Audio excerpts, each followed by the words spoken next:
ईश्वर सर्वश्रेष्ठ स्वामी है। कोई भी किसी भी प्रकार का प्राणी तुम्हारे पास आए तो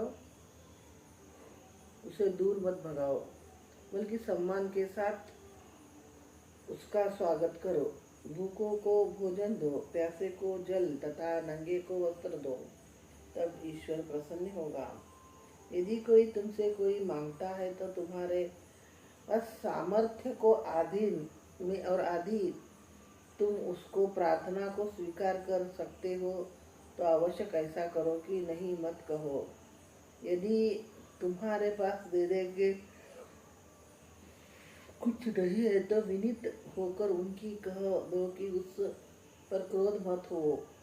यदि तुम कुछ तुम्हारे पास है उसमें अलग होना नहीं चाहते हो तो असत्य मत कहो कि तुम्हारे पास देने की तुम्हारी कुछ नहीं है। विनम्र शब्दों में इनकार कर दो और कह दो कि इच्छाएं तथा परिस्थितियां मार्ग में रुकावट है। काम करो, ईश्वर का नाम लो और अधिक पुस्तकों को अध्ययन करो।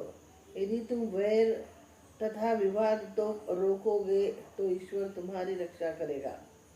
हमें सांप को भी सभी नहीं मारना चाहिए, क्योंकि वह हमें तब तक नहीं काटेगा जब तक उसे ऐसा करने की आज्ञा ईश्वर न दे। यदि ईश्वर ने ऐसी आज्ञा दी है तो हम उसे नहीं रोक सकते। यदि कोई हमसे 10 शब्द कहे तो भी हमें एक शब्द में उत्तर देना चाहिए। किसी से संघर्ष मत करो।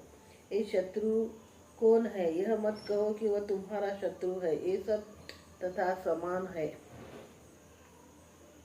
6 विकारों में से ईर्ष्या जितना सबसे सरल है, इस विकार में हमारे लिए हार अथवा जीत की कोई प्रश्न ही नहीं है।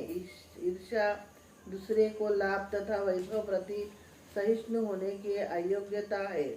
यदि किसी का भाग्य अथवा शक्ति प्राप्ति होती है तो हम इसके साथ नहीं रह सकते। हम उसकी निंदा करते हैं। जब उसकी हानि होती है तो हम आनंदित होते हैं। किंतु क्या अच्छा है जब व्यक्ति वैभव को प्राप्त कर लेता है तो क्या हानि होनी जाती है, किंतु लोग हम इस बात पर विचार नहीं कर सकते हैं।